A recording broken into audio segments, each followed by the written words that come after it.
Isn't there normally a countdown? I know, it didn't even count us down. That was terrifying. We're there. It says they're notifying people that we're live. We're live. Oh, wait, we gotta... Hey, Syd. Hey, Dad. And I didn't even test the microphone first. Oh, should we start okay. stop? No, I think it's good. So we will learn soon if for some reason that it is not working. Tell us if we sound weird to you guys. Okay. All right. First, Emmett is joined. Tell us if you can hear us, Emmett. Emmett, you're not allowed to leave. That's right. You know what happens when you're Emmett, the first viewer. You're our only hope. Let us know. Robert H. joined. Someone... Yes! Emmett. All right. If we had merchandise, we would send it to you right now. Right? Because he let us know that. We would say that, and then we would probably forget about it. I know, and I don't know if that's an ADD thing or the fact that we just don't have merchandise yet. Probably both. Probably both. Yeah. We are going to... I want your questions, first of all, so feel free to ask your questions. I am a licensed marriage and family therapist. This is my daughter, Sydney. She is... I'm just doing this thing, guys. I'm just doing and being, right? Don't push it too far. Do I feel like a little much right out of the gate, Syd? You have to warm up to me a little bit? Well, all of my, nicotine angerness is getting directed at you specifically. I don't know why. I will take that. And I'm sorry. It's okay. I am okay. I am honored to take your anger. Mom and I were actually talking about this. This is going to sound like a non sequitur on the way to the dump today. What is a non sequitur, bro? Let me push my glasses up as I say non sequitur. It doesn't really sound like it doesn't sound like, yes, Video's daughter right here. But this is it's something that kind of doesn't really fit exactly with what we were talking about.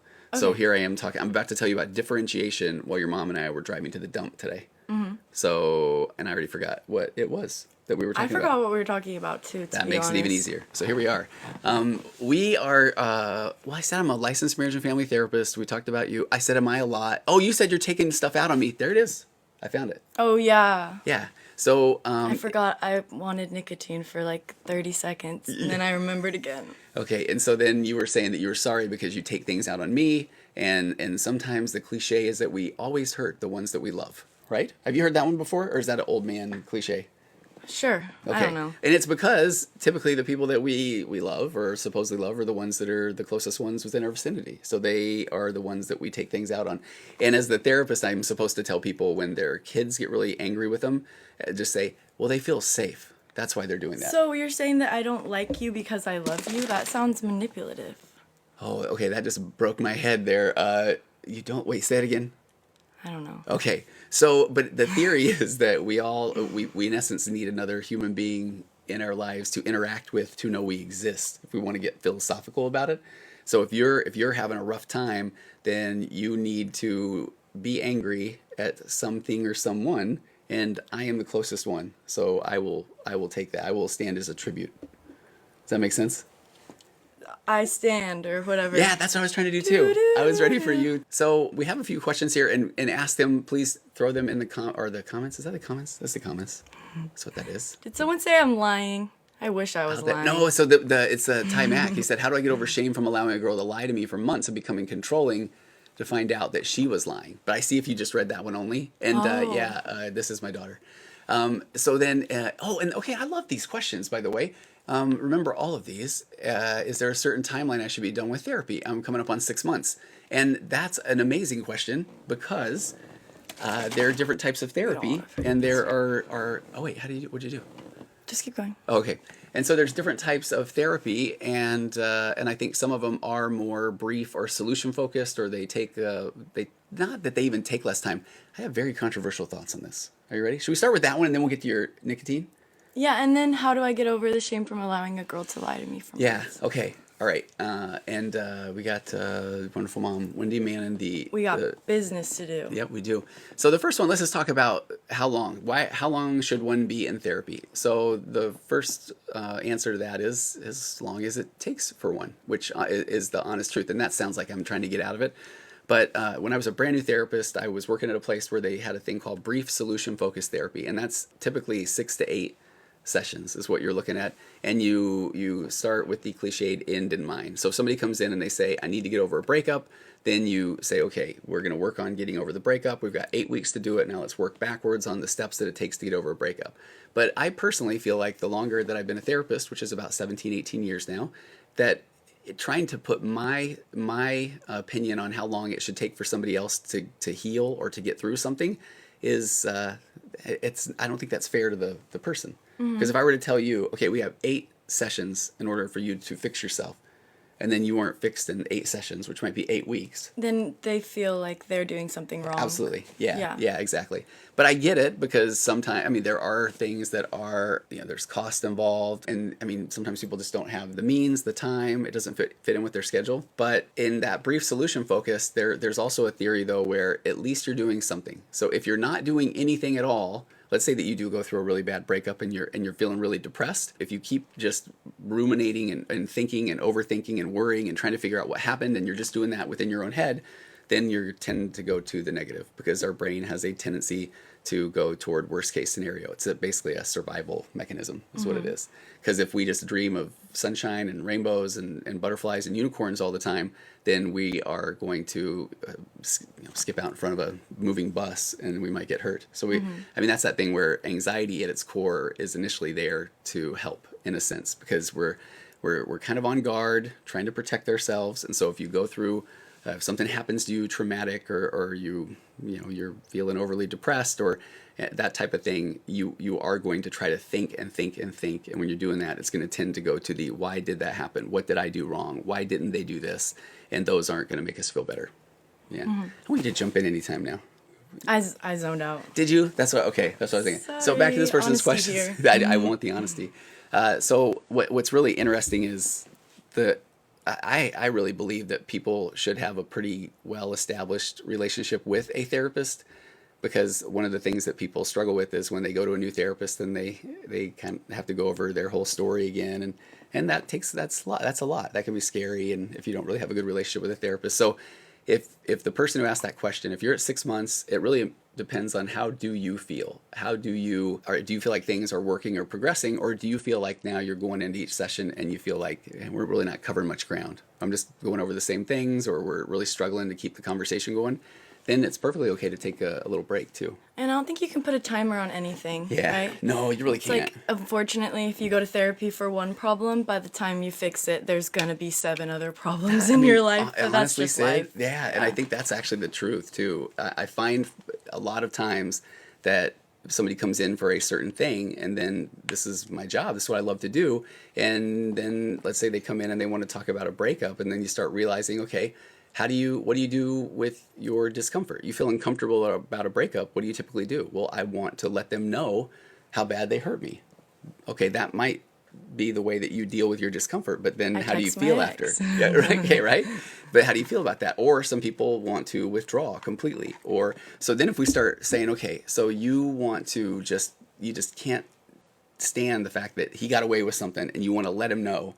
But then when you do, and you just think, all I want to do one more time, I just want him to understand how bad he hurt me. Now, how often do you think that works? I remember feeling like that. Talk about it. And Okay. the truth is, like, the worst kind of people won't ever realize. And that's like the point that I got to. It's like, Yep. I was trying to get my ex to just give one crap about me for years, and he never did. No. And it's like, the acceptance was more of just like being okay with myself. It had nothing to do with him or getting anywhere with him or talking. Like, that was all absolutely. I did best, I think, when I went complete like ghost with my exes. No contact, right? But yeah. Yeah. Okay. So this is good, because that really is that's kind of the answer. So somebody comes in to get over their ex, then you realize, okay, how do you typically get over things? Well, get under. Just kidding. Okay. How do you get over things? And for some people, they just withdraw from everything, and they just say, I just have to figure it out. Well, then I love saying, well, what does that mean? What does it mean to figure it out? Well, I'll know. When I'm ready, then I'll jump back out into the world. But a lot of times that's just a story that we're telling ourselves to make us feel better in that moment. But then when somebody leaves the therapist office and they start to withdraw, that withdrawal is what starts to make them feel more isolated. And then when they feel more isolated, they feel worse. And we're back to that. What do I do with my discomfort? Well, I want to get really angry with somebody.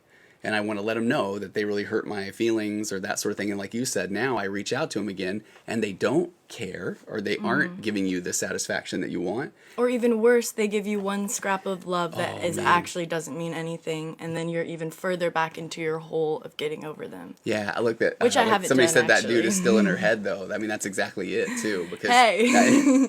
but that's a great point though, because that is what happens is the person that has moved on or broken up with you. I mean, I like getting to that point with my clients where you're saying they're occupying too many emotional calories that you are burning. Oh my gosh, yeah. Right?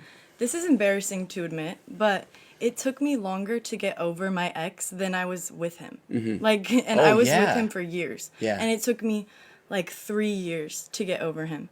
And and it's so funny because like being on the outside of it now, I'm like, it was not that great of a relationship at all. Okay. But it's just like a literal like addiction, especially because it was like high school, and I feel like when you're like growing up, you're just such a baby. You just have such a different idea of what love is. Yeah.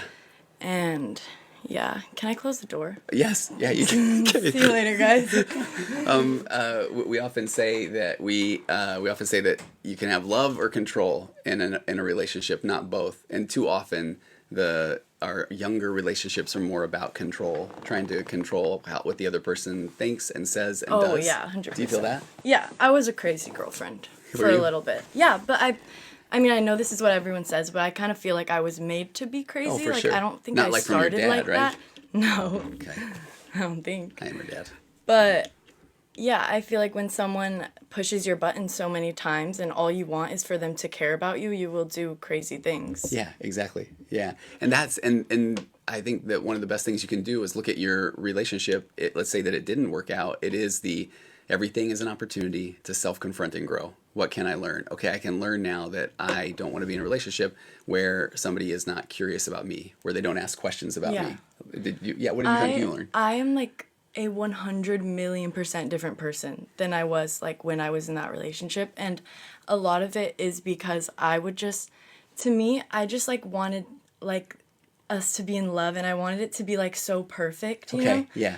That I would just do whatever I thought he wanted me to do to make him happy or comfortable. So it's like I would like, I don't know, I feel like I just accidentally changed my whole personality, and then it was like 2.5 years go by and I have no idea who I am anymore. Yeah. And it's like I'm fighting for this person, but I don't even know who is fighting because I don't, you know? And it's like, it was a mind F. And yeah, if anyone's going through that right now, just know that like it's not forever. And like it really is just like releasing those old feelings, you know? Yeah, it is. And realizing, especially there's some things that sound so easy when you're out of the relationship, but you should never have to beg somebody to love you. If you should never have to beg somebody to care or to ask how your day is or those sort of things. And that is what I learned from that, because I begged. Did you? Yes. And when somebody's emotionally immature, then when you hand them your buttons, then they know now this is important to you. So then they don't follow through on those things that are important to you, except for when they're angry, and then they get to tell you they push those buttons. Yeah. Tell me what you think about this. So I always say that we enter relationships, especially when we're young. Everybody is codependent and enmeshed. This one, and so there's 3 kinds of codependent, interdependent, and deep. So there's. Someone said I begged too. Oh, okay, all right. We get it. So all right, here it is. So you got codependent is basically like you're okay, I'm okay. Like what you were saying. If you're okay, then I'm okay. Even though meanwhile I'm losing myself. And then independent is where somebody's in the relationship, maybe like who your ex, where they're just doing their own thing, period. So they're acting independent within the relationship. So codependent is, if you're okay, I'm okay. Independent is, I'm fine, and I'm not even paying attention to you. And then interdependent is where you are 2 completely confident, differentiated individuals, and now you are choosing to be in a relationship with each other. That's what I like. Yeah. I only want to ever be in a relationship where like they choose me every day. Yeah. Like I don't want to have to beg for that. Yeah. And that one's the one where the codependent is where you lose your sense of self. And then when somebody is being independent, it's in the relationship. And again, it sounds great to say independent. Independent outside of a relationship, amazing. Interdependent is within the relationship where you're showing up confident and you like the things you like, and you're not trying to say the right thing. You're just being and doing. That's what you're doing. I was trying to say the right thing for so long, and I don't even think he was listening. Yeah, I think that's part of the problem. Literally, right? So it's so pointless. Yeah, exactly. Just be yourself, and if someone wants to love you while you're being yourself, that's fine. Yeah. Okay. Other than that, don't push it. Don't. And then, but it's difficult though, because all of us, and we talked about this the last time, which you're gonna have the last live up soon on our YouTube channel. Yes, you guys, I'm so sorry. I promise. Okay, I'm gonna say it right here, so I have to do it. The last live will be up tomorrow. Oh. I just literally hate listening to myself talk so much because you can hear how fast I'm talking right now. Like, I don't have a very good filter, and so when I have to go back and hear the things that I say, it's really humbling. Yeah. Before we get to these questions, I do I'll like do the license, what degree, psychiatrist, psychologist, licensed marriage and family therapist, and so sometimes we go through I have my driver's license. Yes, you do. And it You are should be licensed taken as a away driver. from me. You're good. Sorry, keep going. Okay, yeah. But I think sometimes it's a psychiatrist is the medical doctor that can prescribe medications. A clinical psychologist has a doctorate in psychology, and then I've got a master's in psychology, master's in counseling, and then I've been a licensed marriage and family therapist for 17 years. Okay, here's the big stuff. People are asking. Big stuff. Big stuff. People are asking, what is the latest with your quitting nicotine? Oh, I still haven't done it, guys. You serious? Okay. I know, and I feel like I'm lying. And again, I wish I was lying. Okay. But I'm not. It's been like, I don't know how long it's been. Today's the again. 21st. Did you really do it on the 1st? No. I said I was going to do it on the 1st. Okay. And then I got home because I was at a rave. So I definitely hit it while I was at the rave. And then I got home and I was like, wow, this is real. Like, I actually have to throw them all away. Okay. And so I found them in all my domes in every crevice of my room, and I threw them all away. And I'm halfway making sense of this, but I know that other people, domes, crevices, all these things. Okay. And yeah, no, it was bad. The other day I found one in my room that I hadn't thrown away yet, and it was like a movie moment, like me in that dome alone. Like, it was crazy. Really? And so, yeah, Is it I didn't hit slow-mo? it though. Yeah, I poured eyelash glue in it so I wouldn't you be really? able to, because I have no self-control. Okay. Well, apparently you do, if you're throwing eyelash glue at it. That's so true. Thank you. Thank you, Sydney. Thank you. But yeah, life has been terrible. Oh. And I actually hate it, and I miss it a lot. And I've been But other than that, it's been great, right? No, yeah, it's been fine, I guess. But I've been so tired all the time. I woke up, I got 8 hours of sleep, and then I woke up, and I was awake for 2 hours. Yeah. And then I had to take a nap. Okay, and that is your body's saying we need, if I'm awake, then I'm going to want it. Literally, Wait, I'm going to want to hit the dome. No, yeah, but then I did go I say to that right? sleep. Yes. Okay. A+. I go to sleep, and then I dream about it. Okay.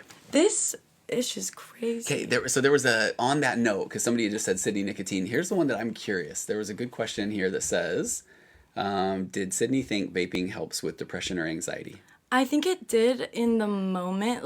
I think that if I was feeling anxious, I would go to hit my vape, right? And probably something in my head, probably because it's nicotine, it would make me feel better in the moment because it's such a strong drug. Yeah. But in the long run, I think it made it so much worse. Okay, why? I don't even know if you can judge to say what makes anxiety worse or not, but I don't know. I've just been feeling really on edge all the time. And my friend, she's quitting too. She has diagnosed anxiety. Okay. And she said that hers has been feeling worse.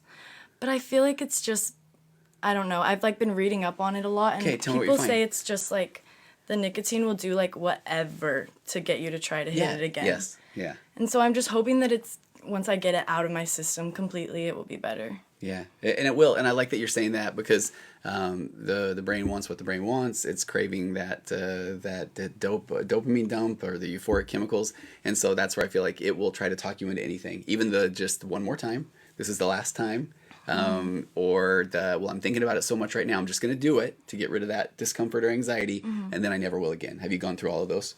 Oh, yeah. All 7 stages of grief every 5 minutes. 7 stages of grief every 5 minutes. Yes. There's a math problem there somewhere. It's quick. That is.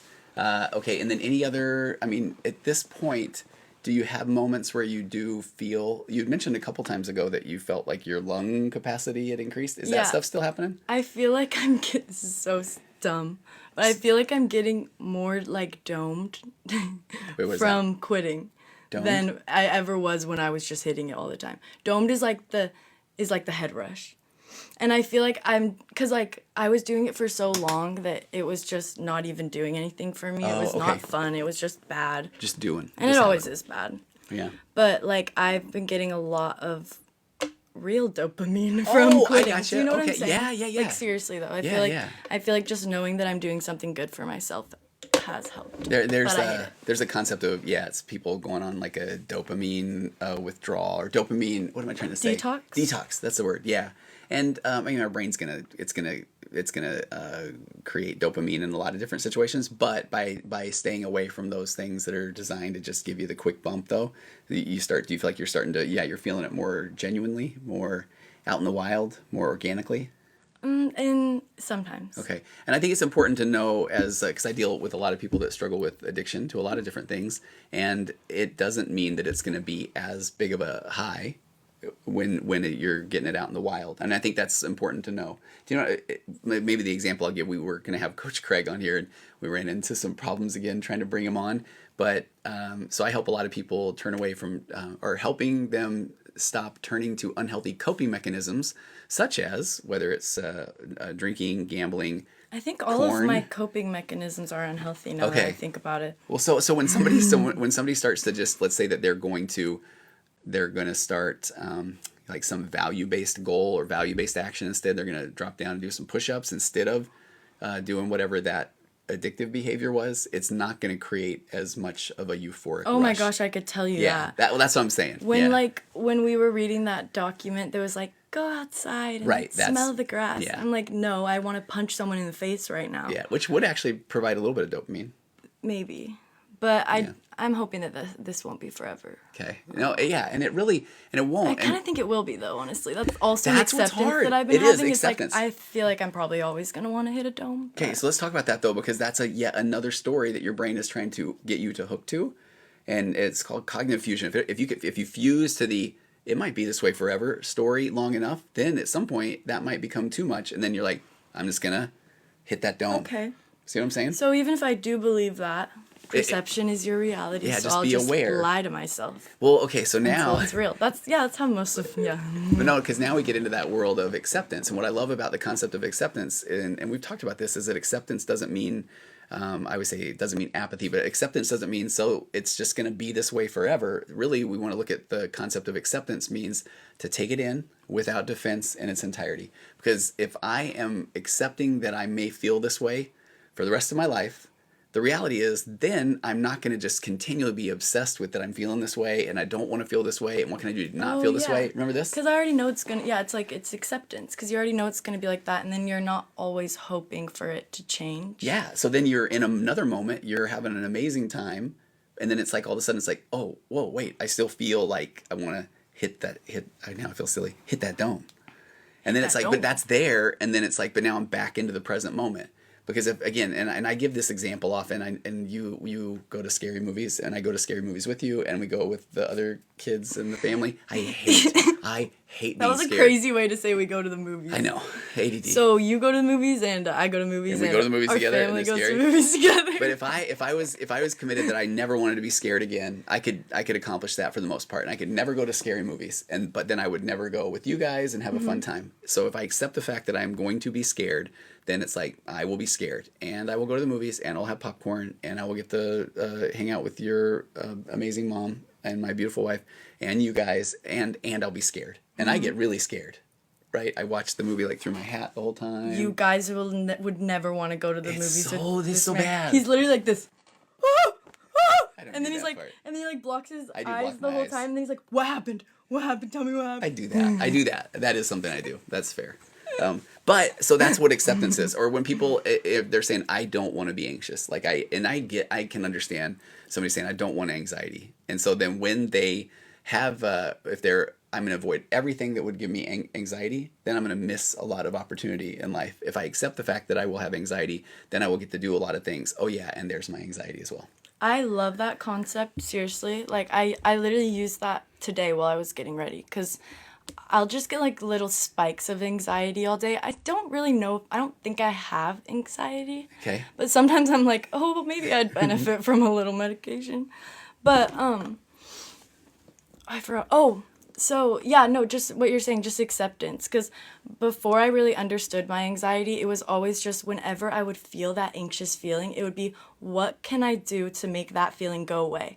And then I'd start obsessing and obsessing, and I'd want that pit in my chest to go away so bad. Yeah. But now, like, I was getting ready and to come here to like go live, and I got a little bit of anxiety, but like, I was able to just accept it and be like, this always happens. Like, Okay, I love it. always get a little bit of anxiety right before I go out somewhere, you know? Okay.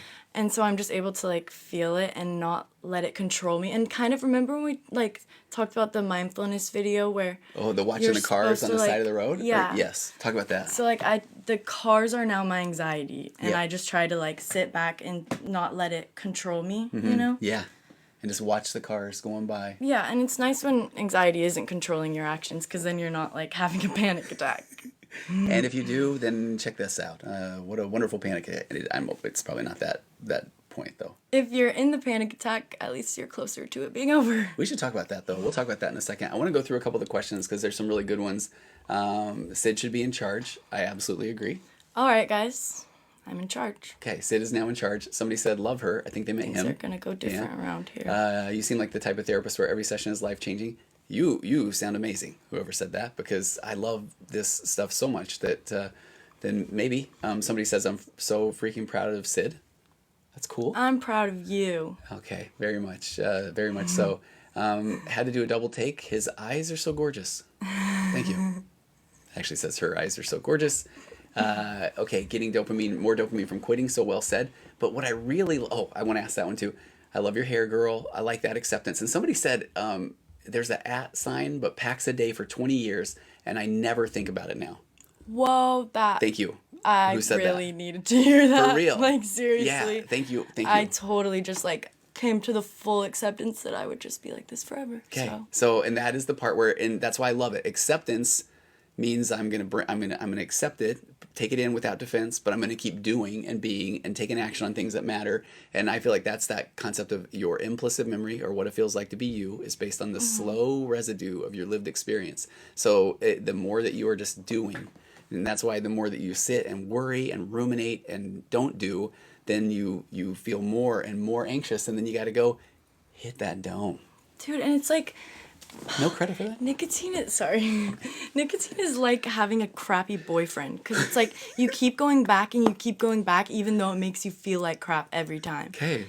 And like, I know that I don't even like nicotine. Like, it makes my stomach hurt. Like, it makes, it makes my lungs hurt. But it's so weird. It's just like... Okay, I love that. I feel like that needs to be on a t-shirt. Nicotine is like a crappy boyfriend. It's like... Yeah, no, literally. You need to stop saying things are going to be on t-shirts. Okay. That's so millennial. But is it really? Oh, I guess that's good to be a millennial for you. I think there's an insult in there somewhere. No? It wasn't... Oh, yeah, no, I guess. Okay. But you are in charge, though, which I appreciate that. But thank you, person who said that now they never think about it. I really appreciate that. Yeah. Okay, and now let's talk about... Someone said they wanted to talk about, I think, attachment. I saw anxious that too. attachment. Healing and anxious attachment. Okay, this, as a recovering anxious attachment, then this is one that I would love to talk about. So often people... When were you anxiously attached? Like a minute ago? Yeah. Do you know this concept? Wait. No, what are you saying? So anxious attachment has so much to do with even some of the similar concepts around everything from ADHD and emotional immaturity. And so if you grew up and your parent, let's kind of throw it out for both parents at this point. And this is me saying that they really are doing their best, because we only know the things that we know.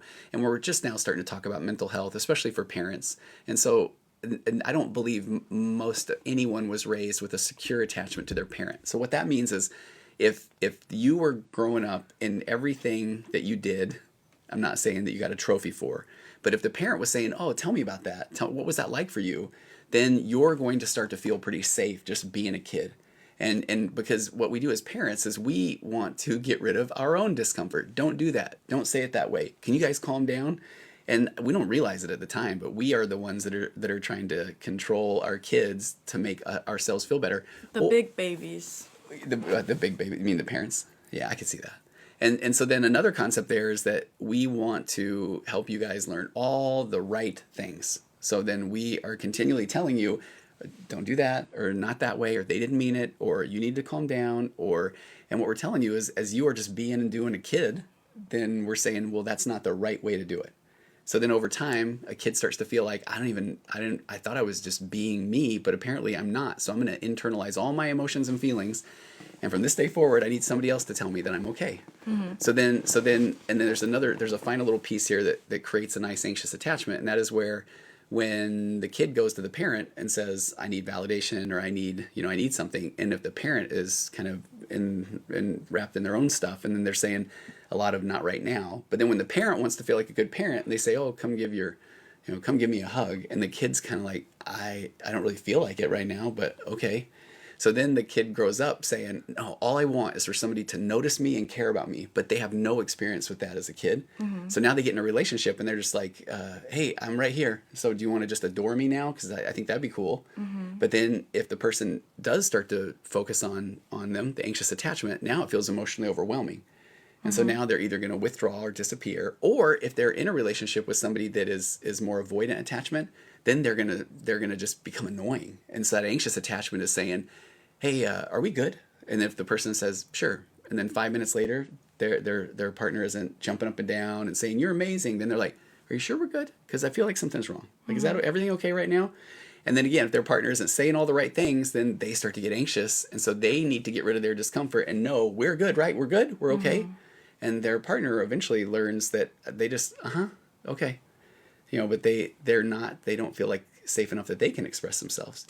So then you just have this just anxious attachment. And then you can, that's kind of cool. What is that? I don't know. Something just came up and said, I want to learn more about Tony's programs. Yes, I want more info, 100%. No, just kidding. Everyone says yes. No, that's kind of cool. I've got a program for, actually for people that are struggling with addictive coping mechanisms. Sign me up. Called The Path Back, and then I've got a marriage course called The Magnetic Marriage, and then a bunch of podcasts, Waking Up to Narcissism, Virtual Couch, and some more things. And Murder on the Couch. Murder on the Couch. That's what Sydney and I co-host together. But so that healing the anxious attachment, it's a you thing. For the anxious attachment, I often say that, okay, you get one check-in. If you come home and you feel like your partner's off a little bit, and you say, are we okay? If they say yes, then that is the answer. And so now if I notice and I find myself wanting more validation or more certainty, then it's my chance to sit with that discomfort. Mm-hmm. So now that is the work that I need to do. And I need to start doing things that are important or matter to me, not to spite my partner, but because I need to start to be okay with myself. So how does that relate to their childhood? You're saying that they... Yeah. So when their parent would... Or when they would ask their parent if things are okay with their... Yeah, I don't yeah. So if they were coming to their mom or dad and saying, hey, I want a hug, or I want, look, I made this thing, or whatever it is, if their parent was like, not right now, or oh man, yeah, I used to do those things all the time, and I remember when I did my stuff that was way better than yours. So then the kid just starts to feel like they don't matter. Because when they're going to their parent, and they're putting out it's called an emotional bid. They're kind of like saying, hey, here's my heart. What do you think? And if their parent's like, not now. Or, oh, I was way better than that, than you were. So do you think that sometimes people then find themselves in like more toxic relationships because that's how their parents were to them? So like that's their idea of what love is? Yes. And that's what they know. And so then they repeat this cycle where now they're going to try to, in essence, get that validation or love from their partner because they didn't from their parent. I'm glad you asked the question that way, because so what a secure attachment would look like is if you, like, let's say right now that if you, when you were in high school and you came to mom and I, and if everything you said, it's not like we're just, well, it kind of is though. If you're just doing your best, that we're not taking your phone a lot, we're not grounding you, because we want to be there for you. You're going to make mistakes because you're a human being. But then if you knew... and did I? So then if you knew that you were safe, though, and that you knew that you could just tell us anything, and we were going to say, oh, what was that like? I can be disappointed because I'm a human as well. Mm-hmm. But if you knew that I'm not going to get in trouble, so to speak, that I'm just going to have somebody there that is operating from my home base that has my back, then you wouldn't even stand to be in a relationship where somebody is trying to tell you what to do or how to think or how to feel, because you would think, okay, this is a foreign concept. Yeah. Yeah. And that's what I'm saying. Most every parent has grown up and thinking that I need to teach my kids everything. I need them to understand. And I know what's best for them because I know what the world's like. And I know the best way for them to earn money. And I know the best things that they should do because I'm the adult. I've been through it. But then what do they do? And they're taking away that opportunity for the kid to do and be. Yeah. Yeah. Because like I know as your dad, this is one where it's like, you didn't have any of that happen, right, Syd? But you can be so honest, though, right? Well, I was just thinking about this, and I think that we don't have to go completely into this right now. Mm-hmm. But I think we should one day. Am I going to cry? No. But it's just, I think that I felt like I could be open with you, and I didn't think you were going to be upset with me. Mm-hmm. But I grew up super religious. Like, our family was really religious, and we had a lot of really strict rules. And so for me, it wasn't even about what you were going to think. It was like, what does God think? Gotcha. Like, I would have so much guilt that, like, everything I did was, like, sending me to hell, basically. Okay. And that breaks my heart. Like, that would be hard as a kid. Yeah, no, it was a lot. Yeah. But yeah, I don't think that, I think we had a good relationship, but religion sometimes can really mess a kid up. Yeah. You know? That was tough. Yeah, okay. Now I'm ready to. Do you remember when? But yeah, maybe we'll tackle that on a future one. Yeah, no, I'll go mask off some other day. Would you? Okay, all right. I know that a lot of people are Mormon too, probably in this. So, if it works for you, I'm happy for you. Yeah. And that's where I go back to one of the things we talked about earlier. The concepts of differentiation is at the end of the day. But see, when you're young, it's tough to kind of know this, but everything becomes a you issue in a good way. Everything's an opportunity for me to grow. So if somebody then realizes that the faith community that they grew up in no longer serves them well, then that was the muse that helped them understand, okay, that's not working for me. So now I want to find myself. But if it's working for them, then that's working for them until it doesn't. Yeah. Yeah. Oh, that's good. Okay, so let's look at acceptance. I have no money, but I do like I saying this. also have no money. So somebody's saying, I have no money, but I desperately need help. For real, Google low-cost therapy near you. And there are there's a lot of nonprofits. When a therapist gets out of grad school, then most of the time, they are going to, you're going to go spend some time at a clinic, like a nonprofit, and you're going to have a sliding scale, which means that if you don't make any money, they'll ask you, how much money you make? If you make, I don't know, $50 a week or $100 a week, they'll say, all right, well, give me $2 or $5 and they'll help with counseling, because you really do. There are opportunities to work with a counselor or a therapist out there. So just really look for those. Where are we from? California. California. Yeah, right. Love how she's normalizing all the anxious feelings. Yeah, right. That's the more we talk about this stuff, the better. When you were growing up, what did you think of people that talked about their mental health, or do you feel like what was the stigma around mental health for you? I don't really remember. I think that's probably part of having a therapist dad is I don't know. I love talking about people's mental health. People's? And my own. Okay. Well, it's crazy. It's like we all have all these problems in our brain. It's like you can't even see them, and we all just have these super specific, messed up systems. It is really interesting to me. We do. But I think you were probably trying to get at that there used to be like a bad stigma around and I didn't know, because I mean, having been a therapist, I guess as long as I was going to say you're older than 17. I say as long as you've been alive. I know. Then when the next questions come up is how old are y'all, and I want to play everybody's favorite game. How old am I and how old are you? It says it right there. But it sounded funny when you said it. I used to say that. Oh yeah, you're from Tennessee. You're from the great state of Tennessee. That's right. Okay, so I know that you now are 21. 21. How old am I? 53. Wrong. 4. Correct. Thank you. Very close. But normalizing anxious feelings. How old? Okay, Nicotine's having a crappy boyfriend. That was very funny. Okay, somebody that's maybe just... I don't even remember saying that. Advice. Okay, 1 month into quitting after years of vaping, you got to just stop. Okay. Let's see. Oh, look at this. Not going to lie. If you're trying to quit vaping, eat blueberries. Ooh, okay. Any idea? All right, I don't know. You know what's funny about that? I want to say there's antioxidant properties, but it's I wonder too how much of that is just doing something. Like, have you had much of the finger? Like, Okay, this is funny you say that. Okay. All my friends are like, oh, I'm getting mints. Like, yeah. I'm just sucking on. No, I'm addicted to the nicotine. Gotcha. So Like, the mints are it's adorable. just not that simple for me. No. Okay. Okay. Yeah. Let's see. Okay. Is there a reason somebody would have no idea who they are, like constantly searching to find themselves? Absolutely. I don't think anyone ever knows who they are. No, that is the lifelong quest, and this is one of those things I think is really interesting. One of my other daughters, Mackie, who we also co-host a podcast with called "The Mind, the Mirror, and Me," and Mackie might even be moderating right now. She is. She's moderating. She's in that mutant people, right? So, but Mackie often will joke about saying that she is not where she thought she would be at age 12 when she was laying out her whole life. And I think that's what people so much think that they want to do. And I have like... I would die if I was where I thought I was going to be when I was 12. I thought I was going to be married with children.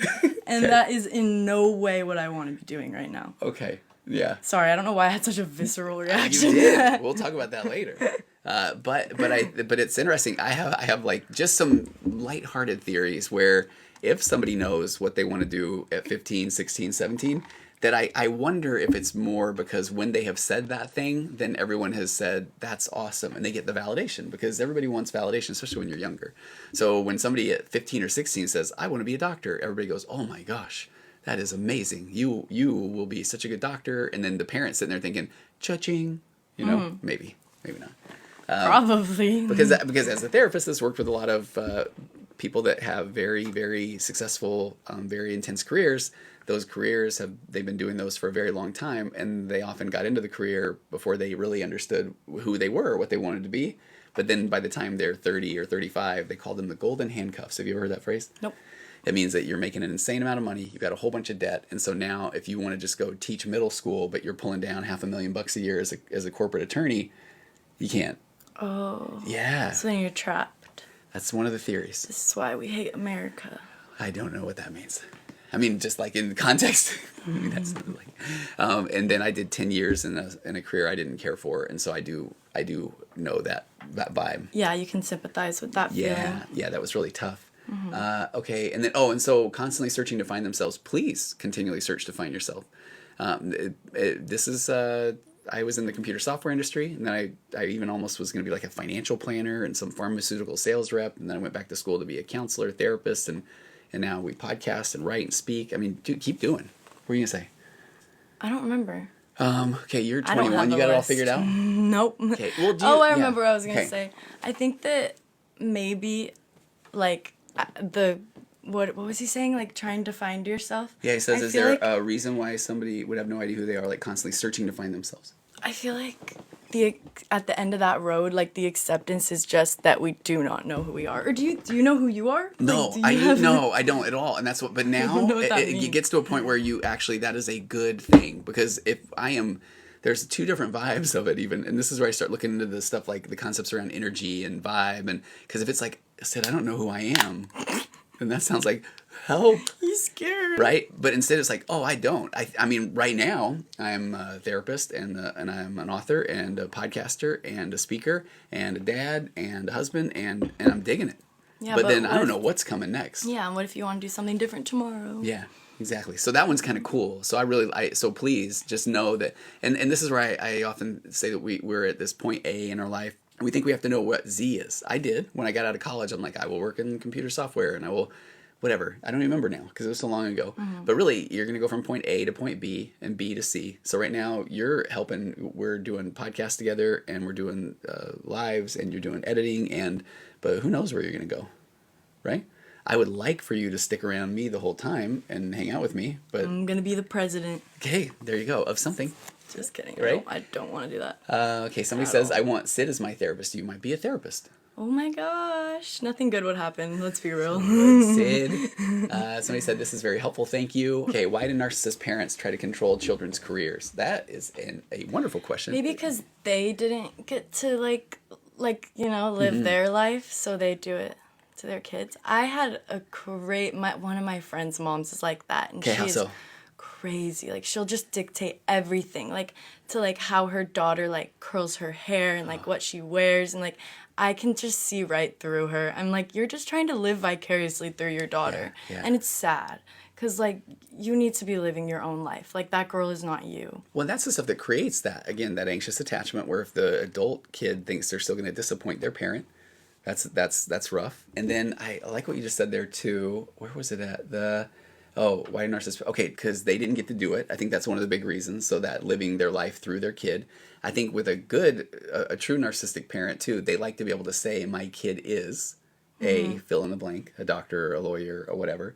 Because if they don't want to say, well, like right now, my kid's kind of between jobs. That they don't like that one as much. So that, yeah. And they just love control, right? Like, that's it, point blank period. If they could say for the rest of your life that your job was their idea, that is gold. That is fuel for them. It fuel. really is. Sid, no, you're speaking the truth there, because that's the unfortunate part is the true super emotionally immature or narcissistic person, parent, partner, you name it, that they do honestly feel like, but I do know what's best for that person. And if they would just listen to me, then, because there's a couple of things going on there. In the world of narcissism and emotional immaturity, it's that there's no way to win, air quote, because then if you do what they say and it turns out that it's okay, well, that's a no-win for them. Aren't you glad I told you this? And then if you don't do it, and then you're not it doesn't matter how successful you are, you would have been more successful had you done what I told you to. So they win no matter what. I've literally had an ex say to me, like, during an argument, I just can't win with you. And I'm like, what? When did we start playing a game? Because I wasn't playing a game. No, you're just, It's so telling when people see things like that. It's really like, is. Why are we in a competition ever at all? And that is that world of emotional immaturity / narcissism where it's because if you have an opinion and it is not their opinion, then it's wrong. Yeah, they think that you then must think that theirs is wrong, even though you're just expressing your opinion, and now therefore they must break down your opinion and take they call the one-up position on you. Life would be so boring if we all just had the same opinion, Like, I was if going to say the everyone exact saw same things thing. the same way, like. Do you see what I did there? I'm gonna start doing that to you. You're gonna say, like, the most, like, insane, like, word that I've never heard before, and I'll be like, oh my gosh, right out of my mouth. Do you want to hear my immaturity? What? Can you hear that? Yeah, Actually, I've listen. heard a lot of that. Okay. I thought you were gonna fart. Oh, okay. I didn't give you my finger to pull. You set me up for that, bro. I'm a gentleman. I would give you warning. Okay. Let's not tell lies. But what I was going to say there, I was going to say it is funny because I feel that most therapists have this experience where they've been working with somebody, and for me, I've got 600 podcast episodes out there and all the TikTok videos, and then somebody will come in and they'll say, a friend of mine said the other day, and they'll say something that I've been trying to get this person to do for a long time, and that's where my immaturity comes out because I want to say, a friend said that, did they? So not like your therapist or Well, but as long as they get an authoritative figure is telling you to do something, you don't want to do it. At least that's how I am, and I don't know what that is. It's the weirdest thing. Oh, this is our good friend psychological reactance. I don't know what it is. Do you remember that though of the instant negative reaction of being told what to do? Yeah, Is that I have that so bad, and it's honestly embarrassing. It's like, grow up, girl. But that one, I just want you to know that one's a built-in. That's another one of those built-in defense mechanisms. So if somebody says to you, "Do you know what you need to do?" Oh, like, so I have a fear of being controlled. Yeah, Maybe I don't want to be controlled by anyone. Yeah. Oh, I could see that because going back to, like, religion and stuff. Not even you. I felt like I grew up, like, the first 16 years of my life in, like, the tiniest little box ever, like, suffocated. So I think that I do have a fear of being controlled, so that kind of makes sense. Okay. Well, yes. Wow, free therapy. Okay, so Thanks. Psychological reactance. This is according to the National Institute of Health. I mean, I like to say that our own brain is what's doing it. So don't think of a white polar bear, and don't think of him riding a bike, and don't think of him with green fur. Our own brain is doing it, because you can't tell yourself not to do something. But reactance is an unpleasant motivational arousal that emerges when people experience a threat to or a loss of their free behaviors. So it serves as a motivator to restore one's freedom. The amount of reactance depends on the importance of the threat and freedom of the perceived magnitude of the threat. So if somebody that I don't even have a clue who they are, and I don't have any relationship with them, and they say, you know what you need to do with your podcast, then I'm like, do tell. But if you or your mom or somebody said, you know what you need to do with your podcast, all of a sudden I'm like, oh, I'm getting a little defensive because I care. Because I care about what you guys say. So then it's like, I don't want to be doing it wrong. You know, that. No, I'm glad you said it from that perspective, because I like seeing it like that. It's like, well, but of course they just want to help you because they care about you and your podcast. So it's like, I almost need to reflect in those moments and just not be a B word, because just because someone's telling me to do something doesn't mean that they're trying to control me or trying to like tell me to do something wrong. Yeah. Although it and I love what you're saying, but they, even if they aren't, you said something really smart where it is an opportunity, it's a me thing. So then I can then take that data in, and if it's somebody I care about, I might be really defensive because I don't want to let them down, or I want them to love me. But if I want to become the best version of me, period, then I'm open to what people are going to share, but I have to be aware that I'm going to want to defend it. Yeah. I was giving a talk the other day, last week, to a bunch of couples in the area, and I talked about this where, let's just pretend that somebody said, budgeting is something that would be very good for you. And I mean, I kind of feel like who wouldn't, right? But if somebody's telling me you need to budget, then I am almost, in my brain, I'm thinking, oh, I need to go find some study that says that budgeting is the dumbest thing in the world, just to show them, even though it's like, but no, I would like to budget. I've heard of this budgeting that people speak of. I don't like it because I feel like it's like almost like I have a narcissistic tendency. Oh, 'Cause it's like, with that too, it's like, why can't I just be proven wrong? It's okay to be proven wrong. Like, I'm wrong constantly. I'm literally wrong more than I'm right. But for some reason, someone telling me I'm wrong, I'm like, why are you doing that? Yeah, and that's what I love it though. When we were talking earlier about, so when we're in relationships and we're codependent and enmeshed, then we're trying to get to interdependent and differentiated, which in this I do with my hands, codependent and enmeshed. Then we start going through life and having our own thoughts and experiences and feelings, and then we start to say, well, I think this, and if the other person says, really? You shouldn't think that. Then we're like, yeah, you're right, I don't, because we're so afraid that the person's going to leave us. But then you have to be in a relationship in essence. Doesn't mean like a romantic relationship, but as you interact with people, that then when they express themselves, then it really is giving me this opportunity to figure out what do I think. And so when you become codependent and enmeshed, differentiated is where one person ends and the other begins. But then in the middle of there is a bunch of invalidation, because you're gonna, to get to that point, you're going to hear a lot of things that about yourself that people are going to say to you that are really going to take you to be able to sit with that invalidation or discomfort. And this turns out I'm okay, and I'm still alive, and I survived even if it was uncomfortable, because we don't like discomfort. Yeah. Back to the like why people vape, or that sort of thing. But it's like acceptance is knowing that like discomfort's gonna come, right? It is. And it's like, whatever. Yeah. You'll get through it, and then the good moments will feel better. And if you didn't have discomfort, you would never even feel good, because we would just feel the same all the You time. really would. And yeah. That one's like, do you think you can ever think that in the moment though? No, of course not. Yeah. Okay. Good answer. Feelings are crazy. Like they're just so like hardcore. They are. Yeah. It's like I can know everything that I know about life right now, which is not a lot. But when I'm like feeling like super, super anxious, like sometimes you can't just push that away at all, But I think that's fine. That's how it is. Yeah, I mean, yeah, because it's a constant that nobody's you don't get it down and you're done. Now you figured life out. It's gonna keep coming at you.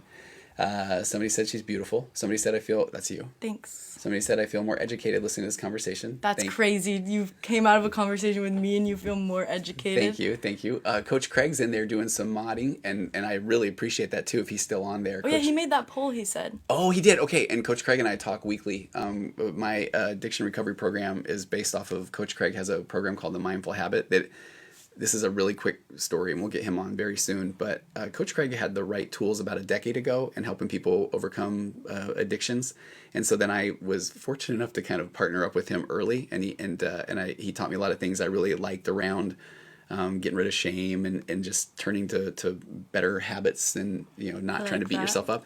And what was a trip was I didn't know at the time that wasn't the prevailing thought of how to overcome addiction. There was still a lot of shame and a lot of, you need to understand how difficult this is, and you need to understand you're going to mess your life up, and that just made people feel worse, which made them turn to the unhealthy coping. Oh my gosh, yeah, that's exactly why they started vaping in the first place, or doing drugs, right? Or whatever. Yeah. Just to avoid that uncomfortable feeling. Yeah, so it's a trip. So Coach Craig, and you can find him that habit guy, and he's been on in here doing some of the moderating. Next time I post a TikTok, I'm gonna tag him at the bottom, Okay. Coach Craig, and you guys go follow him when you see that, Yeah, because we please want to do. go live with him. Yeah, because that was one where all of a sudden I write this book and it does really well, and I'm doing these podcasts. I'm talking about no shame and turn to healthier coping mechanisms, and just find out things that matter to you. And what was crazy was then I didn't realize that was not the prevailing thought. So I was being told that even the way that I was handling it was wrong. But at that point, I'd helped about 1,500 people, individuals, overcome turning to unhealthy coping mechanisms. So your thing is like making it more positive or yeah, something? so there's, it kind of goes back to, there's an acceptance that if you are going to do whatever, so I help a lot of people move away from turning to, and I know you have to say it on here, pornography. As a if somebody wants to do that, I mean, here's what I'm saying. Okay, who am I? I'm not going to tell them don't. But if they're saying, I think I do that too much, too often, I think I'm wasting time, I think it's getting in the way of my relationships, then I get to say, okay, so there's an acceptance there that if you are going to do it, like if you're going to vape, you're going to vape. I mean, that's the acceptance. Because the old model was like, you need to understand that how serious this is. And that's like, ooh, that doesn't feel good, right? Yeah. So the acceptance one is that, okay, so at the end, the bottom line, end of the day, all those cliches, you're an adult human being that doesn't even have to tell people what you're doing. So you're the only one that really knows what it feels like to be you. So it almost is like you have to accept the fact that if I ultimately am going to do it or want to do it, I'm going to, because I don't have to tell anybody. So when I accept that, now I turn toward things of value. So if I can turn toward value-based things, like I'm gonna interact more with people, or I'm gonna start doing things that really matter to me, or I'm gonna get outside with nature, I'm gonna meditate, and I'm gonna learn how to sit with discomfort, and I'm gonna learn how to pause, and I'm gonna really turn, I'm gonna be more curious, and I'm gonna be more authentic. All those things, then those things, the more I do those, the less I'm going to turn to the unhealthy coping mechanism. That's kind of in a nutshell. Does that make sense? Yeah. Yeah. I'm doing my best out You here. are, right? Yeah. Okay. Let's see. I just hope I won't be talking about this every single live, because I would be annoyed if I was talking about this every single time. Yeah. Very nice comments, which I appreciate. Somebody said, where's he reading from? Nobody commented on any of those things. That's funny. I mean, I am reading from questions, but I'm also just saying things as a therapist and a human being, as are you, right? So we don't even have to stay on script. There is no script. Okay. Oh, here, I want this one. Why? Tell me your thoughts first. Why do we have impatience when learning something new? I don't know what, because we don't know how to do it yet. Yeah, and then what does that bring up for somebody? I don't know. This is a good question. I hate when you do Oh, I know. My bad. I love when you talk. It's like I'm back in school. Yes. Oh, that is incorrect. Will you cut me out? You promise you will if you have big thoughts on this one, though? Yeah. So there's a couple, I run into this one a lot where somebody, let's say they want to learn an instrument, for example. They want to play the piano. That's one I still hear a lot for older adults too. And so then they want to do it, but then they get really impatient when they're starting to learn something new because they're not very good at it. Mm-hmm. And so then, but they really want to play, but they want to be good at it right now. What would your advice be? Or is that putting you in the spot? Well, I was just thinking, it's probably just because your brain likes to be comfortable, right? Like our brains don't like change. Which I don't even feel like I relate to, because I feel like I like change, but I know with like something, like, I mean, I don't want to change not vaping, so I guess, yeah. I was going to say, right. But, yeah, I feel like our brains just like to be comfortable, and they like to, like, do what they know already, but they obviously, really do. Like, once you push yourself out of that, it will be good. Yeah, but and I didn't even think about it that way, but you're so spot on. You heard me say the brains that don't foot's asleep, Is sorry. it really? Which foot? This one. If I squeeze it, does that No! God damn! Sorry. That that was pins and needles? insane. Okay. Insane. The brain is a don't get killed device. Like, do you remember I've said that one before? Does that one reveal? So this is fascinating. So in the world of acceptance and commitment therapy, which is my favorite therapy model of all time, it says that the brain is a don't get killed device. And what that means is your brain, as beautiful and smart as it is, oh look, there's thank you, who just sent the heart. Liliana sent the heart. Thank you very much. So the brain is a don't get killed device. This is a fascinating concept. So your brain, as smart as it is I've got this little pink squishy brain. It's adorable, but it's also not that bright because it works off of this premise that you have a finite amount of electrical activity, meaning that your brain kind of says, okay, we have to conserve electrical activity in order to live because it does not want to die. And that's why everything that you do and think and feel and all these things that you do, your brain says, if I can get this person to do it enough, then we will create a habit. We'll habitualize that behavior, whether it's backing out of the driveway, tying your shoes, vaping, you name it. The things that we eat, exercising, there can be good and not so good versions of this. And you got this little tiny walnut-sized part of your brain called the basal ganglia, which is the habit center of the brain. Basil? Like basal ganglia. Yeah, like herb? basil. I think. B-A-S-A-L. I think is how it's... Is that? No, basil's B-A-S-I-L. So maybe B-A-S-I-L. yeah, and this one's basal. So the habit center of the brain is the more things you can habitualize, then it puts into that part of the brain. And then if you do a nice functional brain scan, you are using more electrical activity when you learn something new, like playing the piano, than you are when you are tying your shoes. So that part is true. So your brain says, if we can habitualize everything, we'll use less electrical activity and we'll live forever. So you see the false premise there? Yeah, it's always trying to protect you. It is. It's like our brain is actually kind of dumb. I think so. Like it is. Like it's trying to be so smart, but it's dumb. Yeah, and that's why anything scary or will make you afraid, we're naturally going to say things like, I don't want to do it, or I'll do it later. And then if we do it later enough, then we eventually just won't do it. And then brain's like, ooh, sat that one out. So if I start talking about running ultramarathons or something and I'm out speaking somewhere, somebody in the crowd inevitably will say something like, oh man, I think I want to do that. And literally that gives a little boost of dopamine.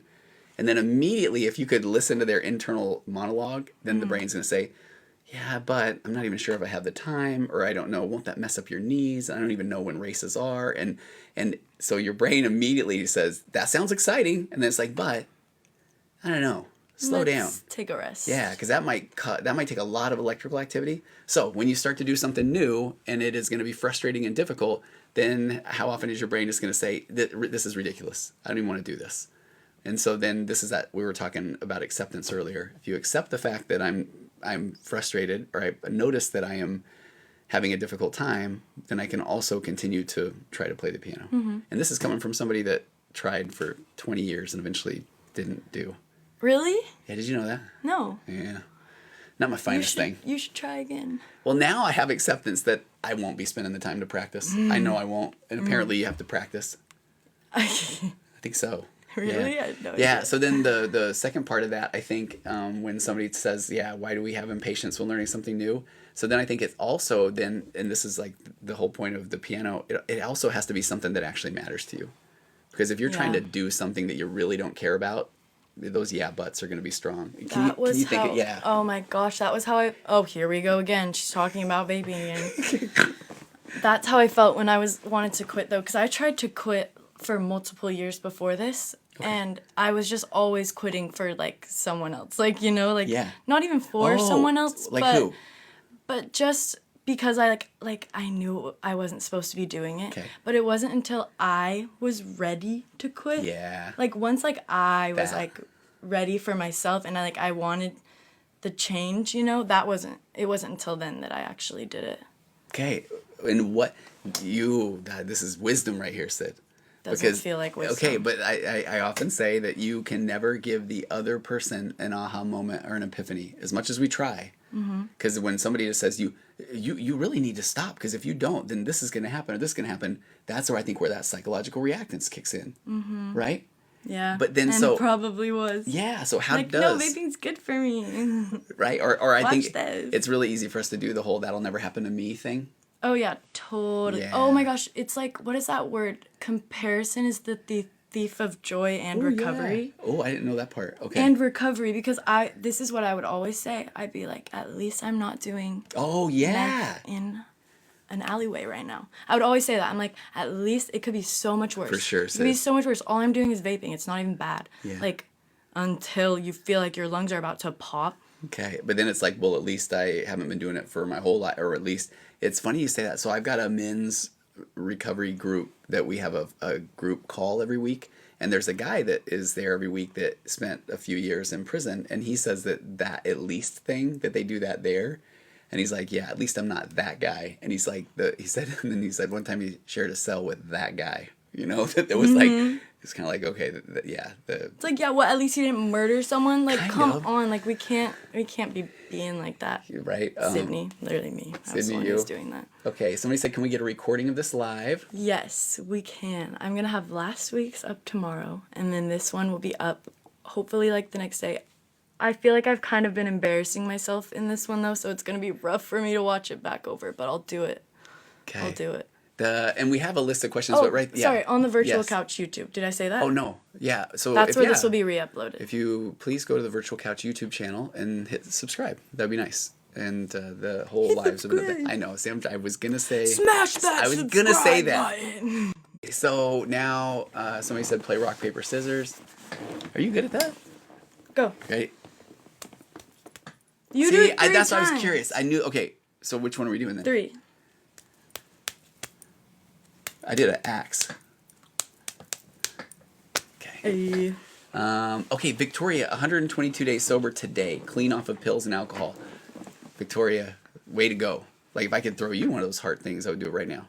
Like, that 122 days is a long time. That's so... Seriously, I can't even imagine being that far. Congrats. It's really cool. And what I think is interesting, and maybe I'll mention this too, Victoria, is I love breaking pop psychology myths. And one of those myths is that it takes 21 days to break a habit or create a habit. Oh, Have you heard that one? I heard that all the time. It's a myth. I've got a couple of episodes on it on the Virtual Couch podcast because I work with so many people that then will do something for 21 days and then they still are, it's not part of who they are, or they're still struggling with something. And then anytime somebody gets back to the what's wrong with me story, that just kills me because nothing is wrong with you. Well, and that myth makes you think that something magical happens on the 21st day. Like, literally, like an angel comes down and, like, gives you a medal.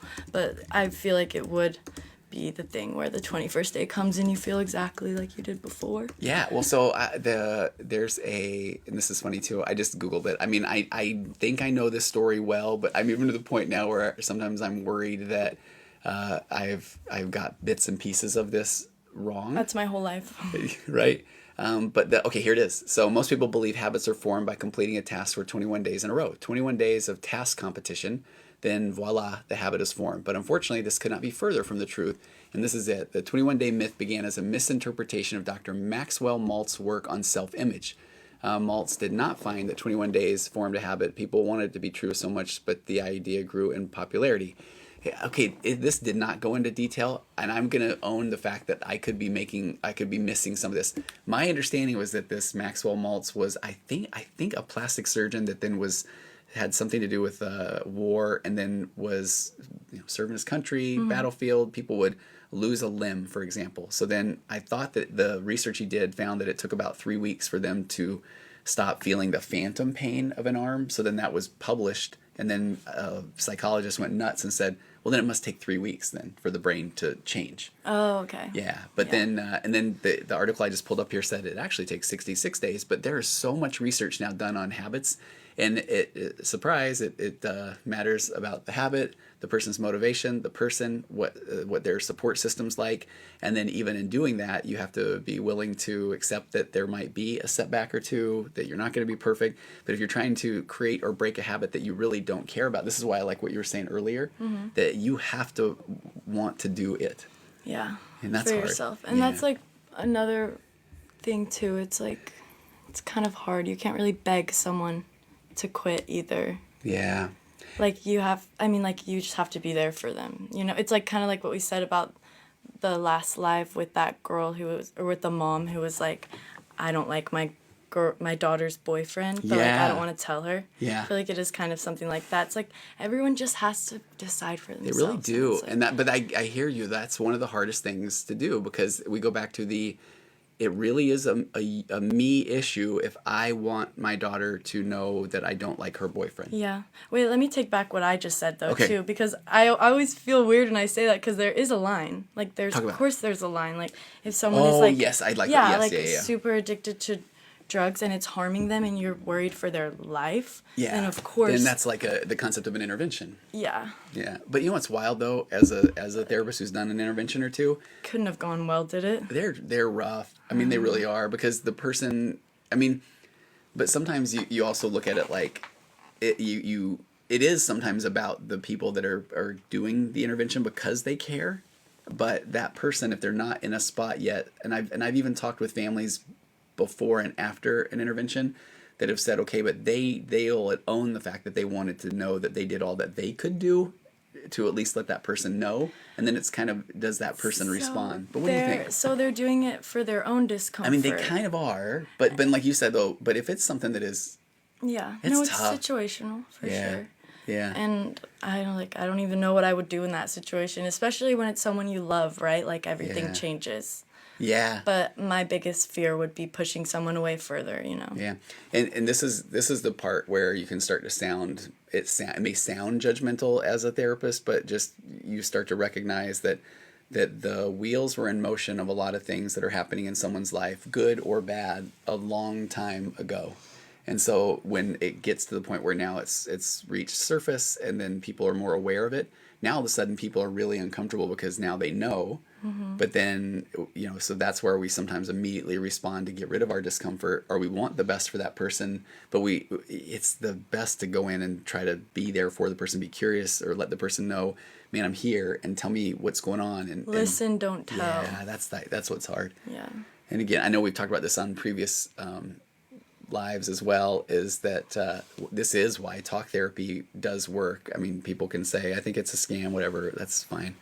Not too worried about that, but the talk therapy works in general because when you go to somebody and you say, here's what I'm going through, or this is what's happening to me, people are really quick, even good people, to give their advice of what they think you should be doing, even though you're the person that has been going through it for how long. And their advice is tailored specifically to their personal life experiences. I feel like the difference with the therapist is you've studied this, right? Like you have seen so many different realities, and it, of course it's so helpful to go to a friend and have them listen to you. But sometimes I do have some friends where it's like they'll just go straight into an advice mode, and it's like, that is not what you want to hear. And that's a good point too. As a therapist, I mean, we're actually not sitting here telling somebody what to do. You want to be able to go to somebody, and then when you express the scary thing, instead of being told what you didn't do right or you need to do different, which is going to bring on that shame, that not that I did something wrong, but I am wrong, or not that I did something bad, but I am bad, and that shame is what is going to cause people to withdraw. Oh, that was it. Yeah. Keep going. I just had a thought. Okay. No, I like your thoughts. I feel like that's what a lot of people do, right? It's like you make a bad choice, you're a bad person. But there's such a difference between a bad person and a bad choice. Yeah. And I feel like 99% of the time, if you realize that it's a bad choice, that's you being a good person. Yeah. The bad person wouldn't even realize that they made a bad choice. That's a good point. I feel like we just pull so much shame and guilt with like making mistakes. But it's like when you made a mistake, that's you realizing that and changing and knowing that if that ever happened to you again, you would approach the situation differently and be better. So okay, if it wouldn't be weird, I'd hug you right now. Do you know what's the funniest thing? What? I don't even know what I just said. Oh. My thoughts, what were we just talking about? Okay, we were talking about guilt and shame. And, And it really was what you just said is so spot on though, because I need to listen to the recording.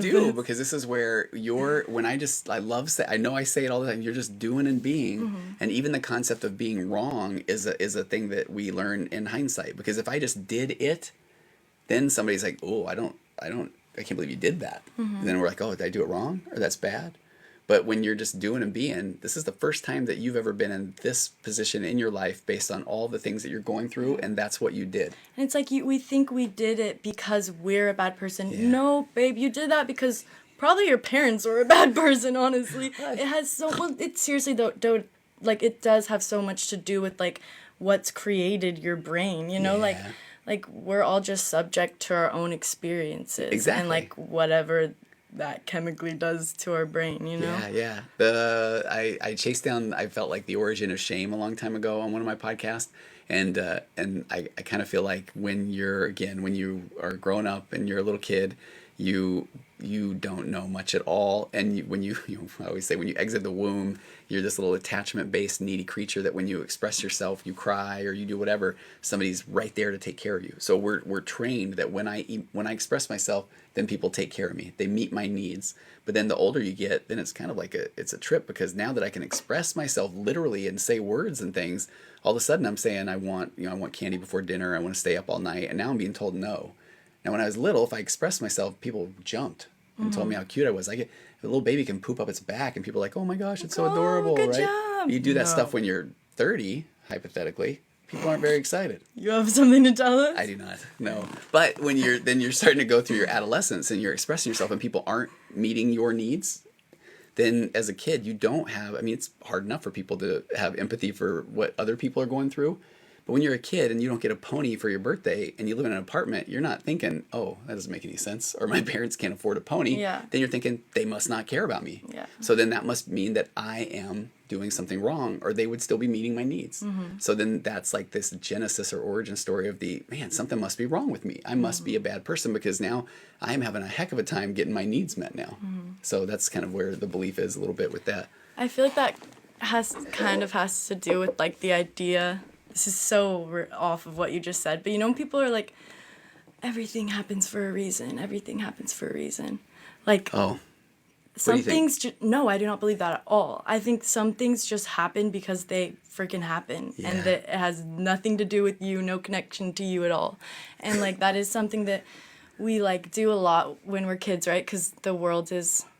Yeah, it's super scary. The world, we are the center of the world when we're a kid, that's right? Exactly it. So you think when anything happens, it's because of you. Yeah. But the truth is, like, stuff just happens. Like, bad stuff is going to happen to you. It doesn't mean you're a bad person. Doesn't at all. Good stuff is going to happen to you.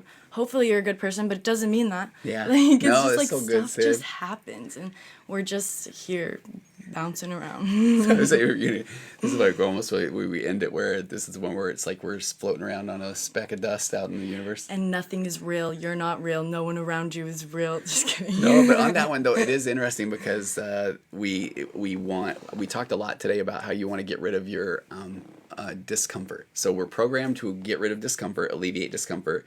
And we're also programmed to seek certainty, because if we can find things, if we can get rid of our discomfort and we can find that things are certain, then everything's going to be okay. Mm-hmm. And so then, so it takes a lot of... It's never going to happen. Right, no. so it takes a lot of accept, and then there's even this concept called apophenia, where it's we look for patterns and things, and that's something that our brain just does. So, our ancestors saw the grass moving around, and we were like, that's probably a snake. I better run, Mm-hmm. So now our brain's like, if I see patterns of things, it might be something, and then we get, we try to make sense of things. So we're desperately trying to make sense of things that, who knows, maybe don't make sense. Yeah. And yeah.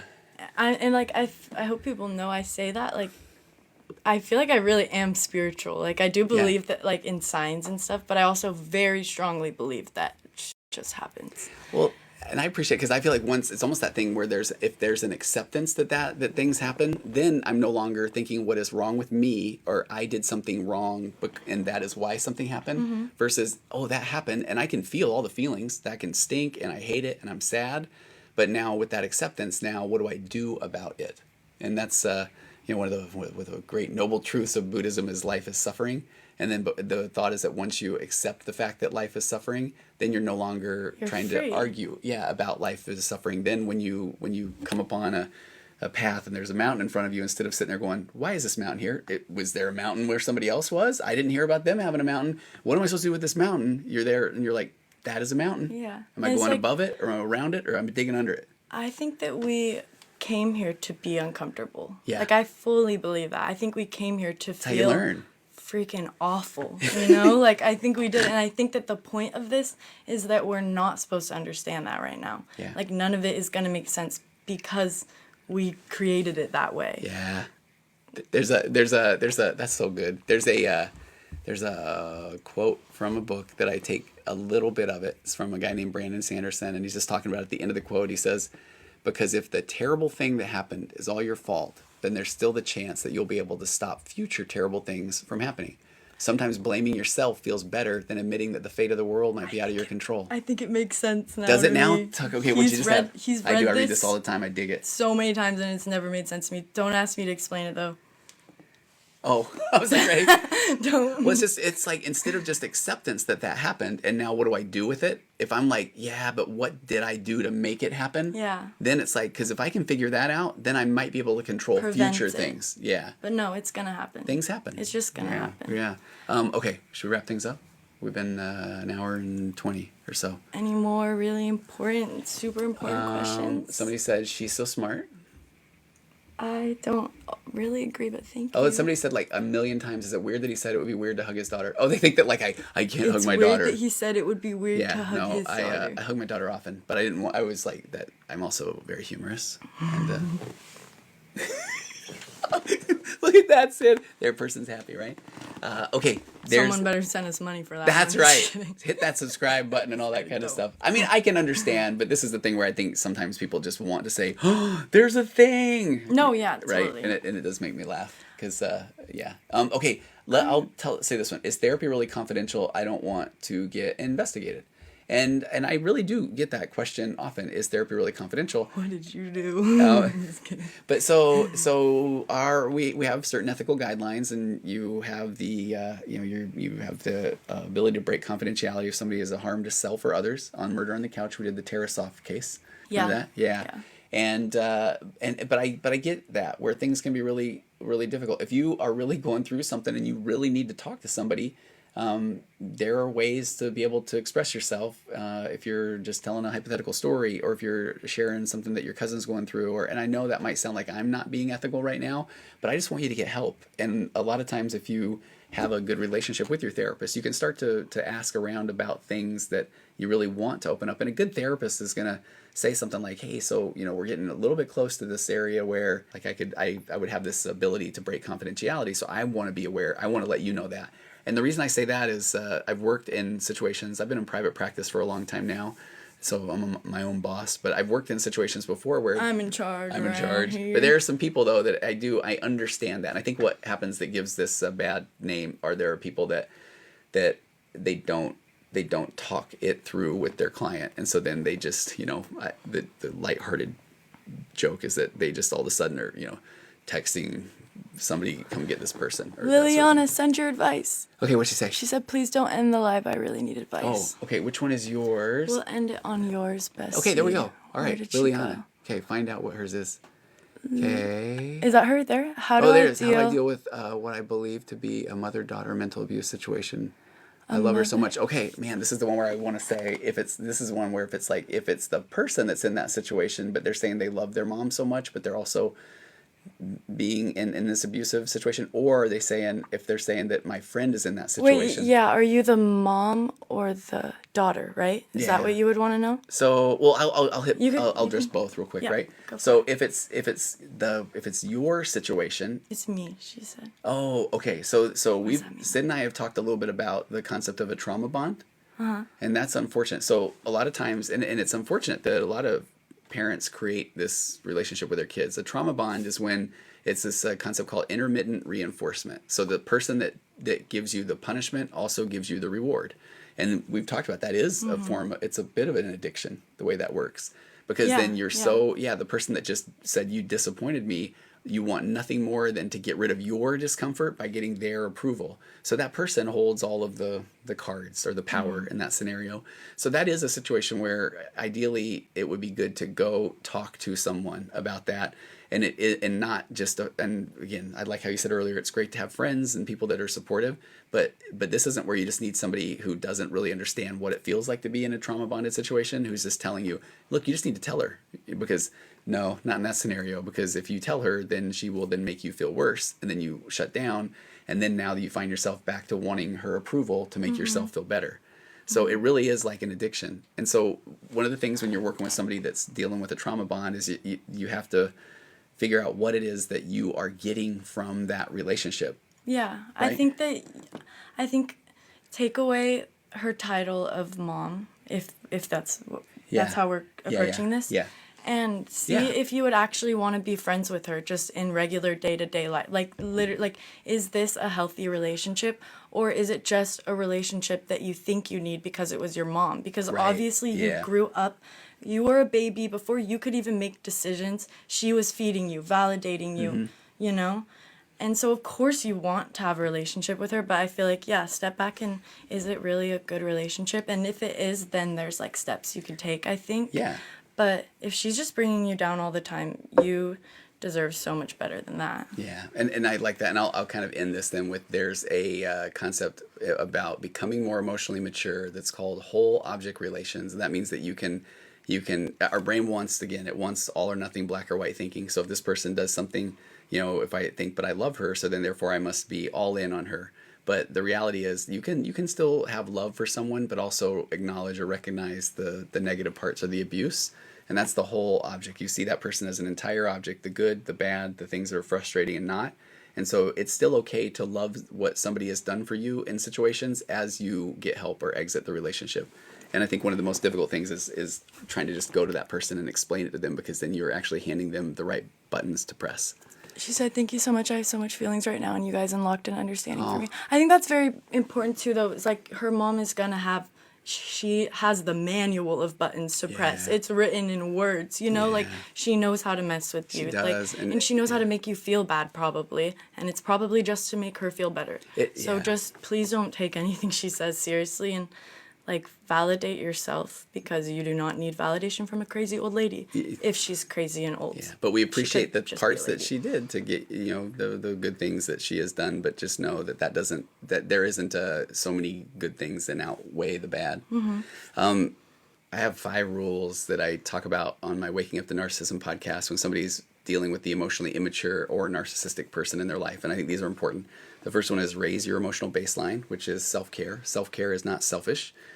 So this is where you have to start doing things for you, because if you are spending all of your time trying to figure out this relationship, then you do wear yourself down. So you have to do things for you. And I think it's important to say that self-care isn't like face masks and not, bubble bath. It can be, but I feel like it's just doing value-based activities for yourself, completely for yourself. Yeah. What do you want to do? It can be coloring and drawing. It can be dreaming. It can be reading. It can be anything for yourself. It can be just starting to hope.